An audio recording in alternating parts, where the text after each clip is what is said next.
আসসালামু আলাইকুম ভাই, ভালো আছেন? জি আলহামদুলিল্লাহ। ভাইয়ের নাম? সারওয়ার। সারওয়ার ভাই, আপনার রক্তের গ্রুপ এ পজিটিভ। এ পজিটিভ। আজকে নিয়ে কততম হচ্ছে রক্তদান? 20তম। 20তম, আলহামদুলিল্লাহ। আপনি এই যে রক্ত দেওয়ার আগে, মানে সর্বপ্রথম যেদিন রক্ত দিয়েছেন সেদিনের অনুভূতিটা একটু বলবেন, আর বর্তমানে যে দিচ্ছেন কেমন লাগছে আপনার? সেদিন ফার্স্ট টাইম তো ভয় পেয়েছিলাম।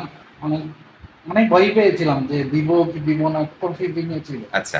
বাট এখন সেটা আর মনে হয় না। এখন সেটা মনে হয় যে দিলে আরো ভালো লাগে। দিলে ভালো লাগে, মানে দিলে 3 মাস ভালো হলে লাগে। শরীরে কেমন হ্যাঁ, যেন মানুষটা দিলে এখন ব্যস্ত এখন হয়ে যায়। এখন নিজে থেকেই খুঁজি যে কোথায় কারে কিভাবে দেওয়া যায়। আচ্ছা আচ্ছা। এটাই। যাক, আলহামদুলিল্লাহ, আপনার এই স্বেচ্ছায় যে রক্তদান করলেন, এই রক্তদান আল্লাহ কবুল করুক। এবং ম্যান ফর ম্যান ফোর্সের পক্ষ থেকে আপনাকে জানাচ্ছি মানবিক শুভেচ্ছা।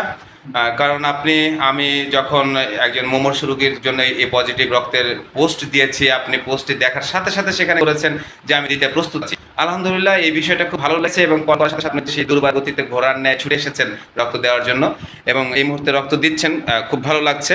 দোয়া করি আল্লাহ আপনার এই রক্তদান কবুল করুক এবং সুস্থ রাখুক, দীর্ঘজীবী করুক। যতদিন জীবিত থাকবেন ততদিন যেন মানবিক প্ল্যাটফর্মেই থাকতে পারেন, এই দোয়া রইল। এবং যে রুগীকে রক্ত দিচ্ছেন আল্লাহ তাআলা তাকেও সুস্থতা দান করুন। সময়ত বন্ধুরা, আপনারা দেখতে পাচ্ছেন যে সারওয়ার ভাই তিনি স্বেচ্ছায় রক্তদান করছেন। ওনার রক্তের গ্রুপ এ পজিটিভ। উনি এই নিয়ে আজকে নিয়ে টোটালে 20তম রক্তদান করা হচ্ছে। সবাই ওনার জন্য দোয়া করবেন এবং ওনার যে রক্তটা যে রোগীকে দেওয়া হবে সেই রোগীর জন্য সবাই দোয়া করবেন। আমার পক্ষ থেকে সবার জন্য রইল দোয়া ও ভালোবাসা। সবাই আমার জন্য দোয়া করবেন যেন সবার সাথে মিলেমিশেই বাকিটা জীবন কাটিয়ে দিতে পারি। সবাই ভালো থাকবেন। আসসালামু আলাইকুম ওয়া রাহমাতুল্লাহি ওয়া বারাকাতুহু।